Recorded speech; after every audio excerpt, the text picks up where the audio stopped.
እንዴት ናችሁ? እግዚአብሔር ይመስገን። በጣም ደስ ብሎኛል ዛሬ ደግሞ ከእናንተ ጋር ይህን እድል በማግኘቴ እግዚአብሔርን በጣም አድርጌ አመሰግናለሁ። እንዲሁ በጣም ዋርም የሆነ ኢንትሮዳክሽን ስለኖረኝም በጣም አመሰግናለሁ ዳኒ። ከሁሉ በላይ ግን ኔት ሲያገለግል ደግሞ በማየቴ በጣም ደስ ብሎኛል። ኔት እግዚአብሔር ይባርክ። ለመጀመሪያ ጊዜ የተገናኘ ነው አይ ቲንክ 2-3 ዓመት በፊት መሰለኝ። የሰከንድ ይር ተማሪ ሆኖ ኢትዮጵያ መጥቶ ነበር እና አንድ 3 ሳምንት አብረን አገልግለናል እና ጥሩ ጊዜ አሳልፈናል። ዛሬ ደግሞ አብረን ማገልገላችን ደስ ብሎኛል። እግዚአብሔር ይባርክ።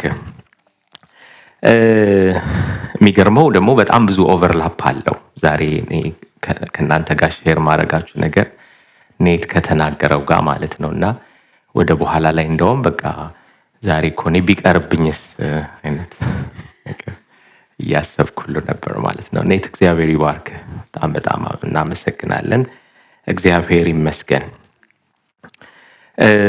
ቀጥታ ወደ ማካፍላችሁ ሐሳብ ብሄድ ነው ማስበው ወደ ምንጩ መመለስ በሚል ከዮሐንስ ራእይ ምዕራፍ 3 ከቁጥር 14 እስከ 22 ድረስ ያለውን አብረን እናነብና ከዛ ወደ ምንካፈለው ነገር እንሄዳለን።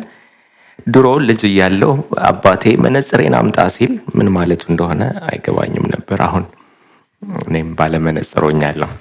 ደግሞ ዛሬ ስለማየት ስለመነጽር ምናምን ሲናገር እንዴት ነው ኔት ሊያስቆመኝ ነው እያልኩ ነበር። ቆም ብለን ብናነበው ለእግዚአብሔር ቃል ክብር ምን ይመስላችኋል? ምንችል ሰዎች ብቻ የሚከብዳችሁ ችግር የለም ብትቀመጡም። ዮሐንስ ራእይ ምዕራፍ 3 ከቁጥር 14 እስከ 22 ድረስ አብረን እናነባለን። እንደዚህ ይላል። በሎዶቅያ ወዳለው ወደ ቤተ ክርስቲያን መልአክ እንዲህ ብለህ ጻፍ። አሜን የሆነው የታመነውና እውነተኛ ምስክር በእግዚአብሔር ፍጥረት መጀመሪያ የነበረው እንዲህ ይላል። በራድ ወይም ትኩስ እንዳይደለህ ስራህን አውቃለሁ። በራድ ወይም ትኩስ ብትሆንስ መልካም በሆነ ነበር። እንዲሁ ለብ ስላልክ በራድም ወይም ትኩስ ስላልሆንክ ከአፌ ልተፋ ነው። ሀብታም ነኝና ባለጠጋ ሆኛለሁ፣ አንድም እንኳን አያስፈልገኝም የምትል ስለሆንክ ጎስቋላና ምስኪንም ድሃም እውርም የተራቆትክ መሆንህን ስለማታውቅ ባለጠጋ እንድትሆን በእሳት የነጠረውን ወርቅ ተጎናጽፈህም የራቁትነትህን ኀፍረት እንዳይገለጥ ነጭ ልብስን እንድታይም ዓይኖችህን የምትኳለውን ኩል ከእኔ ትገዛ ዘንድ እመክርሃለሁ። እኔም መወዳቸውን ሁሉ ገሥጻችኋለሁ፣ እቀጣችኋለሁ።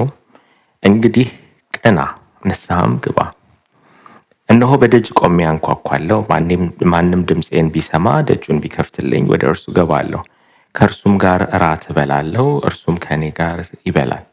እኔ ደግሞ ድል እንደነሳሁ ከአባቴም ጋር በዙፋኑ ላይ እንደተቀመጥኩ ድል ለነሳው ከእኔ ጋር በዙፋኔ ላይ ይቀመጥ ዘንድ እሰጠዋለሁ። መንፈስ ለአብያተ ክርስቲያናት የሚለውን ጆሮ ያለው ይስማ ይላል። አጭር ጸሎት አድርገን እንቀመጣለን። ጌታ ሆይ እናመሰግንሃለን። ስለ ነኔት እናመሰግንሃለን። ስለ ያንግ ጄኔሬሽን እግዚአብሔር ሆይ ህይወት እንደሚቀጥል ሁሌ ስለሚያስታውሱን ልጆቻችን እናመሰግንሃለን።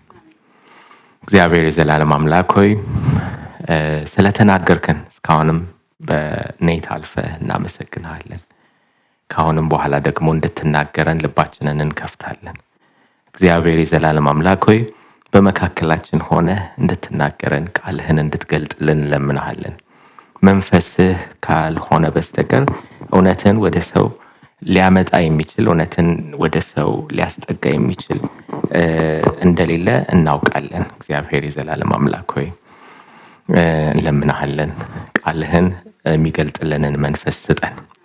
እግዚአብሔር ሆይ ለዛ ነው እኔ ብሄድ ይሻላችኋል፣ እኔ ካልሄድኩ በስተቀር አጽናኝ ወደ እናንተ አይመጣም፣ እሱ በመጣ ጊዜ ግን ወደ እውነት ሁሉ ይመራችኋል የተባለው ጌታ ሆይ ወደ እውነት የሚመራው መንፈስህ እንደሆነ እናምናለን። ስለዚህ በመካከላችን ይሄን መንፈስህን ግለጥልን። ራሳችንን ማየት የምንችልበትን አይኖቻችንን ክፈትልን። እግዚአብሔር የዘላለም አምላክ ሆይ አንተን በማወቅ ወደ አንተ ምንጩ ወደ ሆንከው ወደ አንተ መጠጋት የምንችልበትን መንፈስ እንድትሰጠን በጌታ በኢየሱስ ስም እንለምንሃለን። ስለ ሁሉ ተመስገን። በጌታ በኢየሱስ ስም አሜን። እግዚአብሔር ይመስገን። ወደ ምንጩ መመለስ በሚል ነው ማካፍላችሁ። አሁን እንዳነበብኩት ከዮሐንስ ራእይ ላይ ነው ብንካፈል ብዬ ማስበው። የዮሐንስ ራእይ መጽሐፍ በጣም ከሚፈሩ መጽሐፎች መካከል አንዱ ነው። የዮሐንስ ራእይ መጽሐፍን እንደው ባናነበው ሁሉ ደስ ይለናል አይደል? ብዙዎቻችን ለምን ለማንበብም ለማጥናትም የሚቸግር መጽሐፍ ነው እና ደግሞ እውነትም በጣም ብዙ ሰዎች ሚስ አንደርስታንድ የሚያደርጉት መጽሐፍ ነው። አንዳንድ ቴዎሎጂዎች እዚህ መጽሐፍ ላይ ነው ደግሞ እንትን ያሉት ማለት ነው፣ አንከር የተደረጉት። ለምሳሌ ስለ ዮሐንስ ራእይ ከዮሐንስ ራእይ መጽሐፍ ላይ ኢቫሱ አይ ቲንክ በ2022 ዓመተ ምህረት ይመስለኛል እሱ ላይ ኮንፈረንስ አድርገን ነበር እና ተማሪዎችን ወደ ኮንፈረንሱ ሲመጡ ኢንተርቪው እናደርጋለን። ዮሐንስ ራእይ መጽሐፍ ሲባል ምንድነው ትዝ የሚላችሁ ብለን ስንጠይቅ በጣም ብዙ መልስ እናገኛለን ማለት ነው። አንዳንዱ ሰው ሐሰተኛው ክርስቶስ ይላል፣ አንዳንድ ሰው አውሬው ይላል፣ አንዳንድ ሰው 7 ቀንድና 10 አንገት ምናምን ያለው ምናምን ይላል ማለት ነው። ብዙዎቻችን እንደሱ አይነት ኢምፕሬሽን ነው ያለን የዮሐንስ ራእይን እንትን ስናጠናን። ዮሐንስ ራእይን መጽሐፍ ግን እንደው በትክክል ለመረዳት ለሌላም ጊዜ እንዲጠቅም አጭር ነገር ተናግሬ አልፋለሁ። ወደዚህኛው ክፍል እመጣለሁ። ዮሐንስ ራእይን ለማጥናት በጣም ይጠቅማሉ ተብሎ የሚታሰቡ 3 ነገሮች አሉ። መረዳት ስለ መጽሐፉ ልንረዳ የሚገባቸው 3 ነገሮች አሉ ይባላል። አንደኛው ዮሐንስ ራእይ መጽሐፍ ደብዳቤ ነው።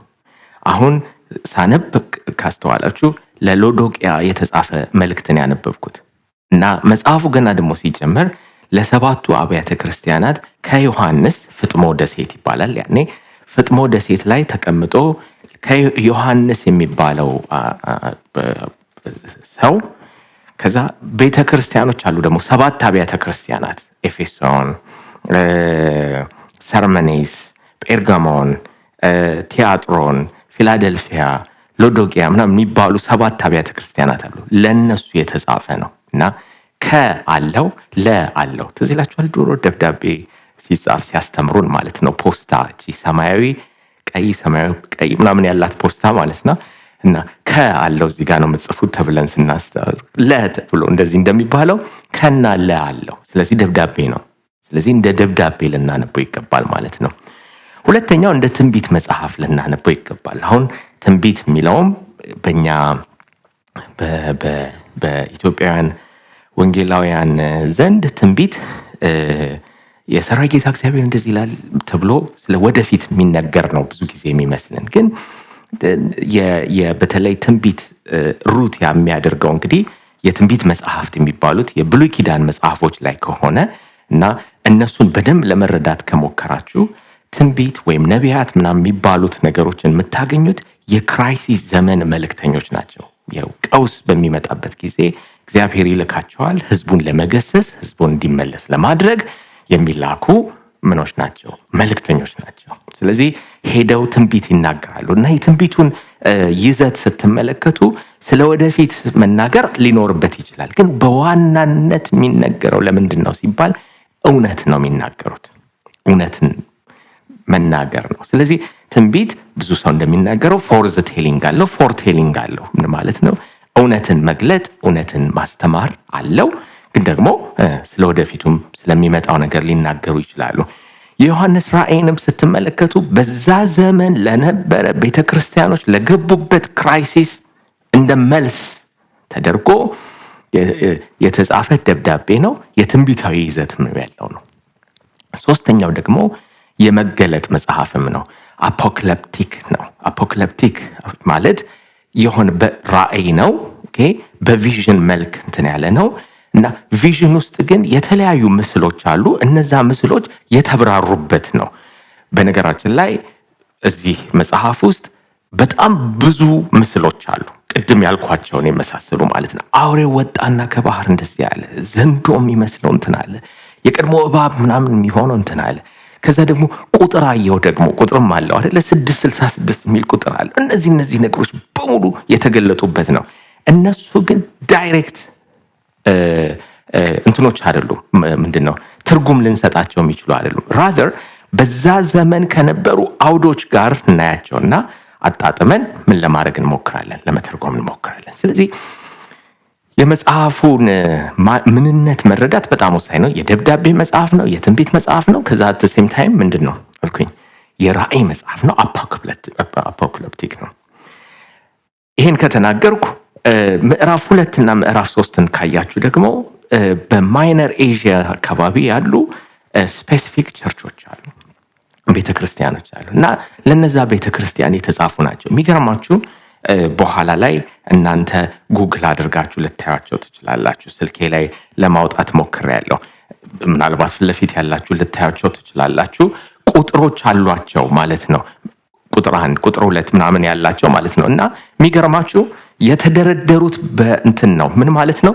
እንደ ደብዳቤ በዚህ ይጀምሩና ከዛ በኋላ አልፈው መጨረሻ አላቸው። እና የመጀመሪያ የምታገኙት ቤተክርስቲያን ኤፌሶን ናት። ቀጥሎ የምታገኙት ማነው? ምንድነው? ሰርመኔስ ናት። ሶስተኛ የምታገኙት ጴርጋሞን ነው። ልክ እንደሱ ሄደው መጨረሻ ላይ ሎዶቅያ የሚባል ነው። ምን ማለት ነው ካላችሁ አንድ ደብዳቤ ጥቅል ነው የጻፈላቸው። መጀመሪያ ኤፌሶን ተነበዋል። ከዛስ በኋላ ሰርመኔስ ተነበዋል። ከዛስ ጴርጋሞን ተነበዋል። ከዛ እንደሱ ብሎ መጨረሻ ላይ ሎዶቅያ የሚባለው ጋር እንዲመጣ የተላከ መጽሐፍ ነው ማለት ነው። ሶ ስፔሲፊክ ደብዳቤ ነው የምንልበት ምክንያት ይሄኛው ነው። ዛሬ ከእናንተ ጋር ብካፈል ብዬ ማስበው ለሎዶቅያ ከተጻፈው ሀሳብ ጋር ነው። አጠር አድርገን ለማየት እንሞክራለን። ቅድም እንደተናገርኩት በተለይ ወደ ምንጩ መመለስ በሚለው ዙሪያ ነው የምንነጋገረው። የመጀመሪያው አቴንሽናችንን የሚስበው ነገር ወይም ቀልባችንን የሚስበው ነገር ጌታ ኢየሱስ ራሱን ያስተዋወቀበት ነገር ነው። ቁጥር 14 ላይ ያለው በአዲሱ መደበኛ ትርጉም አነበዋለሁ። እንደዚህ ይላል። ኤግዛክትሊ እነዚህ ቤተክርስቲያኖች ናቸው። 7ቱን ካያችኋቸው ማለት ነው። መጀመሪያ ኤፌሶን ነው፣ ከዛ ሰርመኔስ ነው፣ ጴርጋሞን አያችኋቸው፣ ቲያጥሮን፣ ከዛ ሰርዴስ፣ ከዛ ፊላደልፊያ፣ ከዛ ሎዶቅያ ተብሎ እነዚህ ቤተክርስቲያኖች ናቸው። ታንኪዩ በጣም ስለዚህ ዛሬ የምንመለከተው ለዚህ መጨረሻ ላለችው ሎዶቅያ ለምትባለው ቤተክርስቲያን የተጻፈውን ነው። እያንዳንዱን ቤተክርስቲያኖች ስትመለከቱ የሚገርማችሁ ጌታ ኢየሱስ ማንነቱን ነግሯቸው ነው የሚጀምረው። እዚህ ቦታ ላይ አሜን የሆነው ኦኬ፣ ደግሞም ታማኝና እውነተኛ ምስክር የሆነው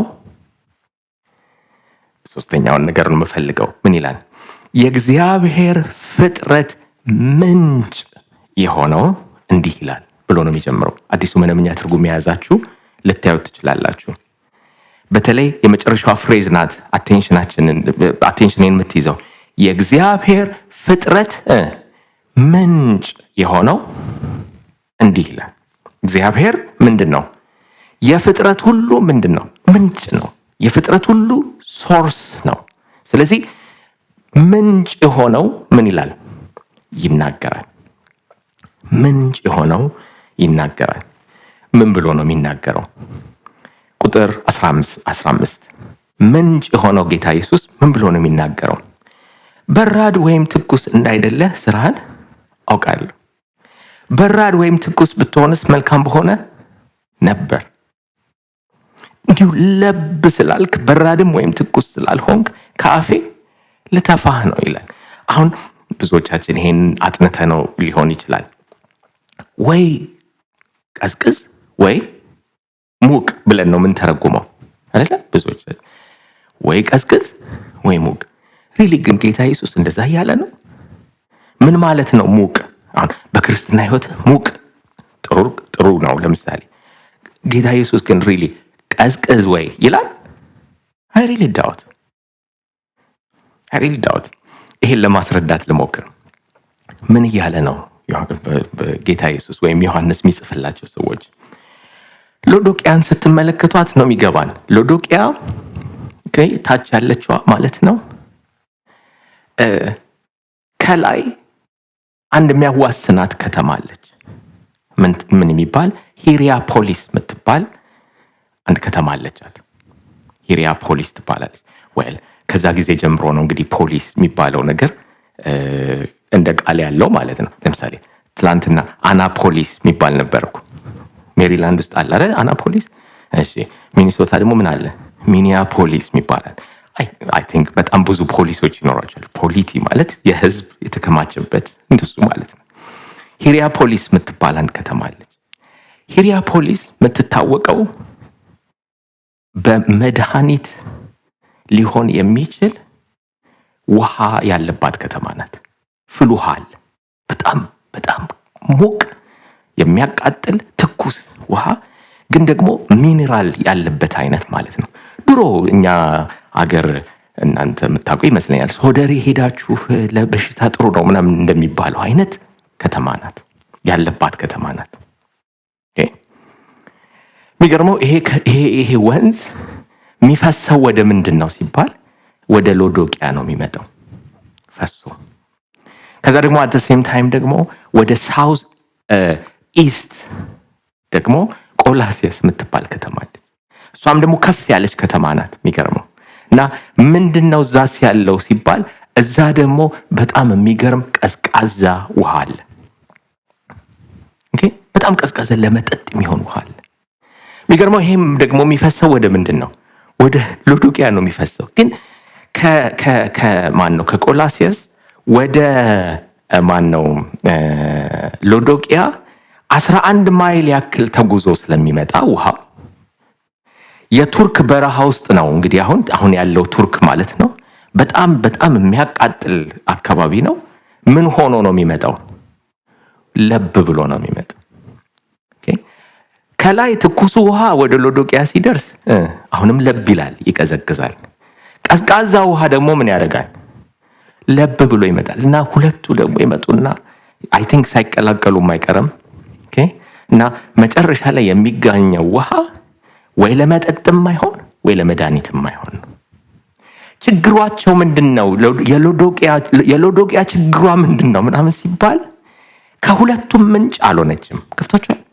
ወይ ቀዝቃዛ እንድትሆን ወደ ቆላሲያስ ጠጋ አላለችም፣ ወይም ደግሞ ትኩስ እንድትሆን ለመድኃኒት እንድትሆን ደግሞ ወደ ምን ጠጋ አላለችም? ወደ ሂሪያፖሊስ ጠጋ አላለችም። ከሁለቱም ከተማ ርቃ ያለች ከተማ ስለሆነች ከሁለቱም ከተማ ተገልላ ያለች ከተማ ስለሆነች ከምንጭ ከሚባሉት ሁለት ቦታዎች ሩቅ ያለች ቦታ ስለሆነች እዛ የሚገኘው ውሃ ሊዋጥ የሚችል አይደለም፣ ሊተፋ የሚገባው አይነት ነው። ይሄኛውን ነው ጌታ ኢየሱስ ህይወታቸውን መስሎ የሚናገረው ማለት ነው። very interestingly የሚገርማችሁ ሎዶቅያ ግን በጣም እንዲህ ፊዚካል ስትታይ በጣም ሀብታም ከተማ ናት። የሚገርማችሁ በጣም ብዙ ነገር ያመርታሉ። ሱፍ ያመርታሉ፣ የሱፍ ልብስ እና በጥቁር ሱፍ ማምረታቸው በጣም የሚታወቁ ናቸው። እንደገና በምንድነው በእንትንም በጣም የሚታወቁ ናቸው። በኩል ምርታቸው ለአይን እንትን የሚለው በነገራችን ላይ ኩል አሁን ለእህቶቻችን ለእንትን የሚጠቀሙበት ለጌጥ የሚጠቀሙበት ያኔ ለመድኃኒትነትም ሁሉ ይጠቀሙበታል። እኛም ሀገር ሜቢ ሰምታችሁ ከሆነ አላቅም፣ ኩል ጥሩ ነው ለአይን ያጠራል ምናምን ተብሎ ነው ሰዎች የሚቀቡት። ልክ በሱ አይነት መንገድ ኩልም የሚመረትባት ከተማ ናት። እናቺ ከተማ ብዙ ነገር አላት። የሌላት ምንድን ነው ሲባል ውሃ ነው የሌላት። ብዙ ነገር ኖሮ ውሃ ከሌለ በጣም አስቸጋሪ አይመስላችሁ? ልክ እንደሱ አይነት ነገር ውስጥ ያለች ከተማ ናት። እና ጌታ ኢየሱስ እቺ ይችንም ቤተ ክርስቲያን በዛ አይነት መልኩ ነው የሚመስላት ማለት ነው። ምንጭ የሆንኩት የፍጥረት ምንጭ የሆነው ከምንጭ ርቃችኋል ነው ፖይንቱ የሚናገረው ነገር ማለት ነው። እንየት ግን በጣም ብዙ ነገር አለኝ። እንደውም አንድ ቨርስ አለ አንድ ፍሬዝ አለ። ምንድን ነው የሚለው? ምንም አያስፈልገኝም የምትል ስለሆንክ ሀብታም ነኝና ባለጠጋ ሆኛለሁ አንድም እንኳን አያስፈልገኝም የምትል ስለሆንክ ይላል። ይሄም ልክ እንደዛው ሂስቶሪካል ሪያሊቲ ያለው በነገራችን ላይ 61 ዓመተ ምህረት አካባቢ ላይ እዚህ አካባቢ ከፍተኛ የሆነ የመሬት መንቀጥቀጥ ደርሶባቸዋል። ኢንፋክት ቆላሲያስ የምትባለዋንም ከተማ ዲስትራክት አድርጓታል ተብሎ ነው የሚታሰበው። የት ግን ውሃው መመንጨቱን አላቆመም ይባላል። እና በዛ ዘመን ልክ እናንተ አይነት ሲስተም ነው እንግዲህ የሮማን ኢምፓየር ሲስተም። ምን ማለት ነው እንደናንተ ማለት?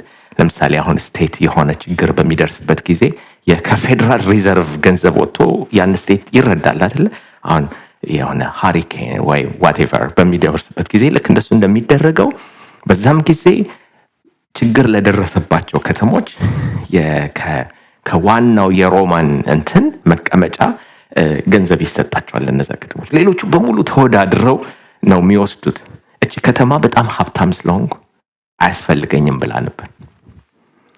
ልክ እሱ አይነት መንፈስ ነበራት ቤተክርስቲያኗ። የሚገርማችሁ አንድም አያስፈልገኝም ትያለሽ ይላል። አንድም አያስፈልገኝም ትያለሽ። እንየት ውሃ ግን የላትም። ቅድም እንዳልኩት ውሃ የላትም። የሚጠጣ አይነት ውሃ ግን አልነበራትም። and very interestingly ጌታ ኢየሱስ ታዲያ የሚመክራቸው ምንድን ነው? ወደ ምንጩ ተመለሱ ነው። ወደ ምንጩ ተመለሱ ነው። ሌላው ይሄንን ሳነብ በጣም የሚገርመኝ የሰልፍ ዲሰፕሽንን ኮንሰፕት ነው ማነበው። እነዚህ ሰዎች ቶታሊ ስለ ራሳቸው ያላቸው ግንዛቤ በጣም የተለየ ነው። ሀብታም ነኝ ትላለህ፣ ግን እኔ ሳይህ ምንድነው? ድሃ ነህ። ባለጠጋ ነኝ ትላለህ አይደል? እኔ ግን ሳይህ የተራቆትኩ ሆነህ ነው ማለት።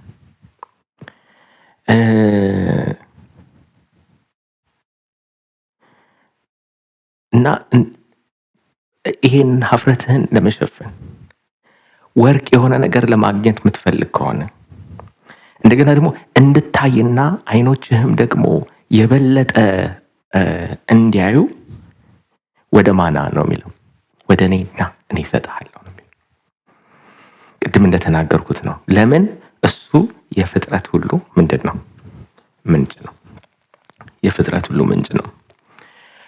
እንደ ምክር አድርጎ የሚናገረውን ነገር እናገርና ኮንክሉድ ለማድረግ እፈልጋለሁ። እንደ ምክር ምንድን ነው የሚለው? ቁጥር 19 ላይ ያለ እኔ የምወዳቸውን ምን አደርጋለሁ? እገስጻለሁ፣ እቀጣለሁ። ስለዚህ ቅና። የቅድም ያነበብኩት ክፍል እሱን ነው የሚለው። ቁጥር 19 እኔ የምወዳቸውን ሁሉ ገስጻቸዋለሁ፣ ቀጣማቸዋለሁ። እንግዲህ ምን አድርግ? ቅና፣ ንስሐ ግባ። በጣም የሚያሳዝነኝ ቃል ነው። በደጅ ቆሜ ምን አደርጋለሁ? እንኳኳለሁ። ማንም ቢከፍትልኝ እገባለሁ፣ ወደ እርሱ እገባለሁ፣ ከእርሱም ጋር እራት እበላለሁ፣ እርሱም ከኔ ጋር ይበላል። ጌታ ኢየሱስ 3 ነገሮች ነው የሚመክራቸው እነዚህን ሰዎች።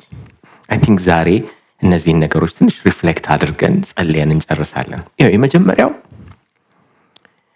እኔ መወዳቸውን እገስጻለሁ፣ እቀጣለሁ ነው።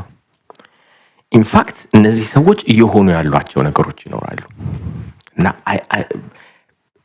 የተወሰነ እያንዳንዳችን ትንሽ ሪፍሌክት ብናደርግ ብዬ ማስበው አንዱ እዚህ ላይ ነው።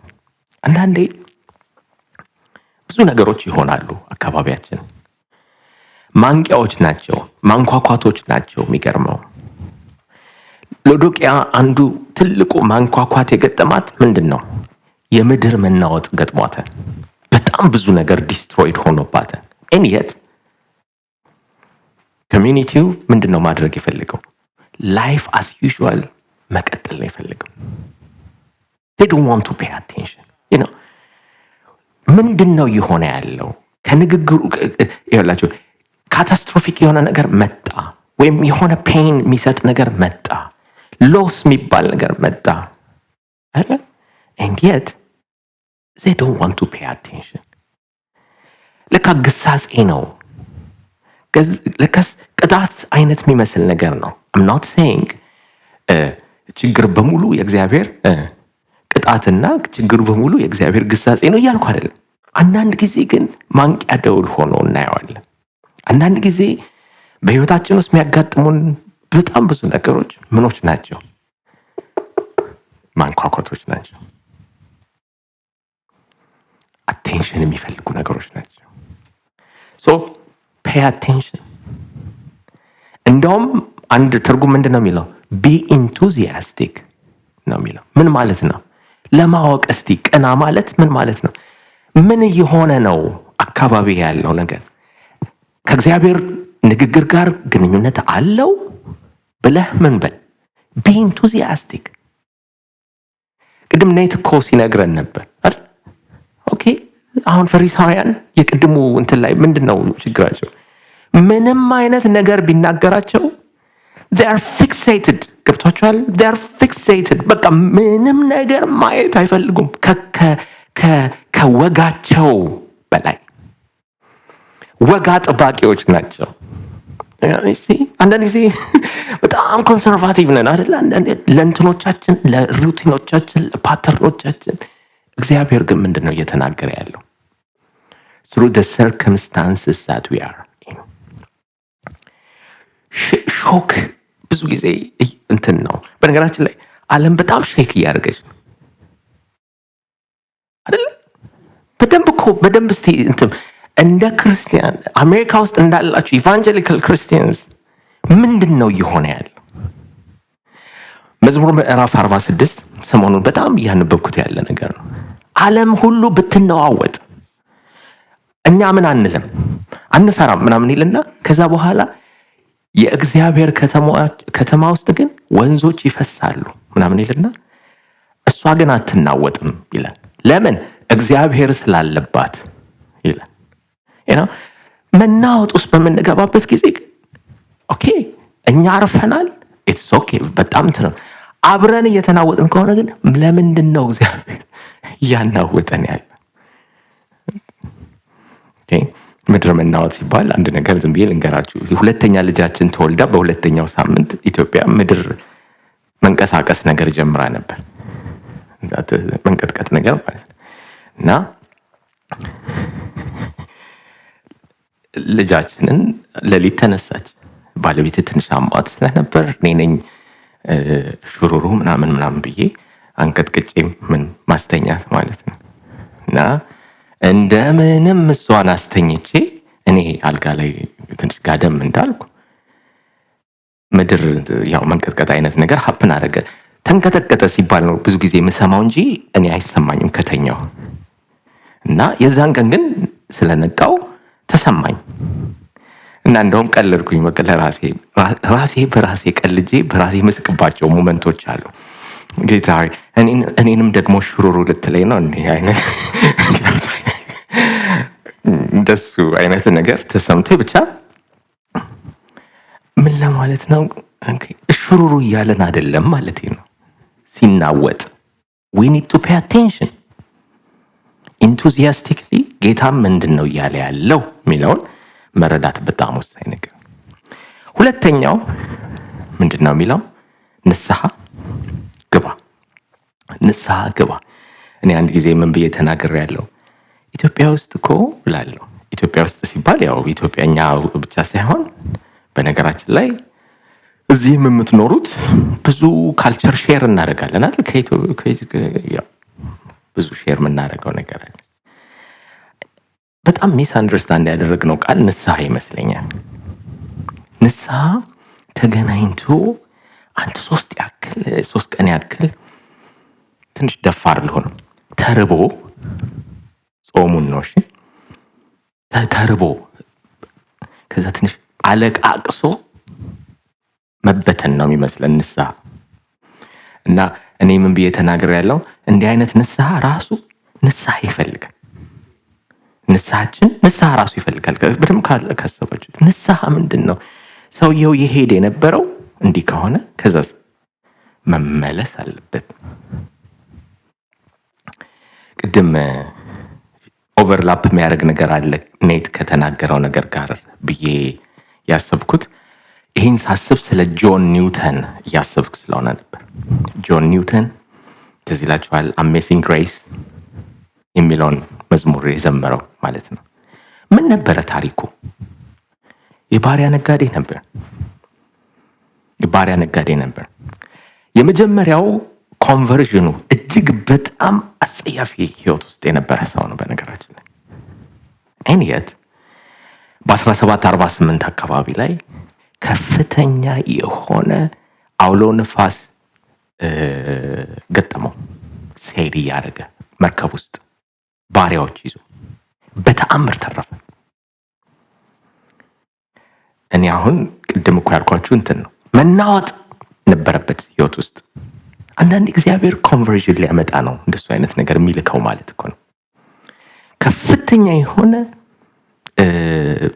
ችግር ነው ገጥሞት የነበረው 1748 ላይ።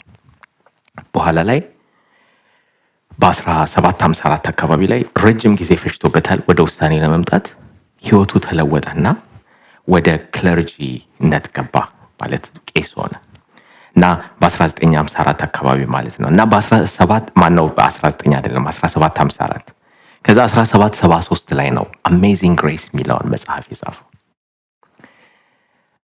ማነው መዝሙር የጻፈው ማለት ነው። አሁን አሜዚንግ ግሬስ ማይዘመርበት ቦታ የለም አይደል? አሜዚንግ ግሬስ ኢት ኢዝ ኮንፌሽን ለሱ መዝሙር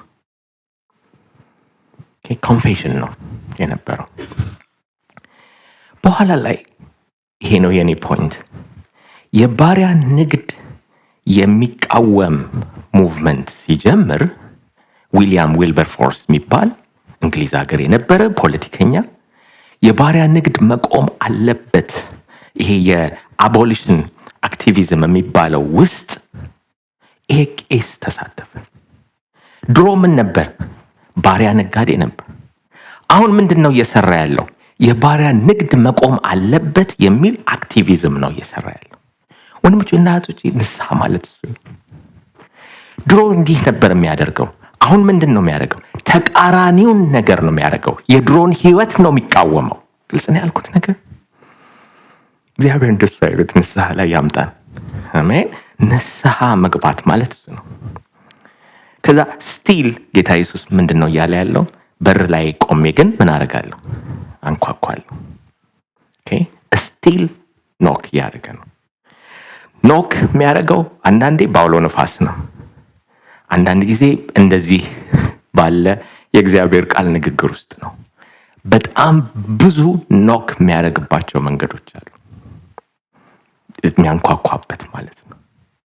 ከዛ ማንም ቢከፍትልኝ ወደሱ ገባለሁ፣ ፌሎሺፕ አደርጋለሁ። ለምን? እሱ የፍጥረት ሁሉ ምንጭ። አሜን። ስለዚህ ወደ ምንጩ መመለስ ነው የሚያዋጣን ወንድሞቼ እና እህቶቼ ለማለት ነው። እግዚአብሔር አምላክ የተባረከ ይሁን። ፕሮሚሱ በጣም ትልቅ ነው።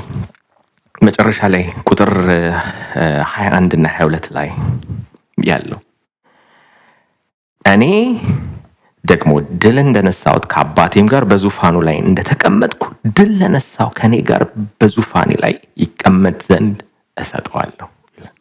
ወደ ምንጩ መመለስ መጨረሻ ላይ የሚያደርገው ምንድን ነው ሲባል ድል ከእርሱ ጋር መንሳት እንችላለን። እግዚአብሔር አምላክ የተባረከ ይሁን። እሱ እንዲሁ ይቻላል ነው። ምንድን ነው የሚሆነው?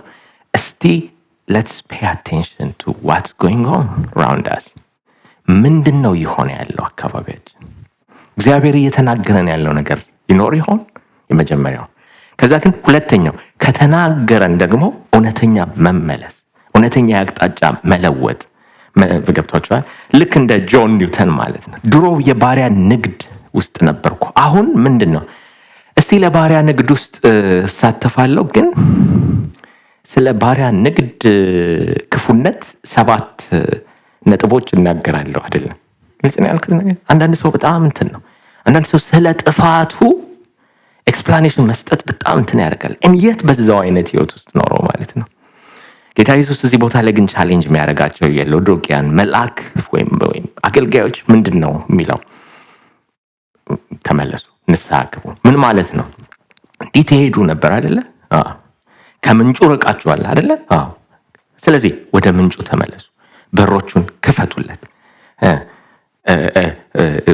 እራት ይብላ አብሯችሁ ነው ምክሩ ማለት ነው።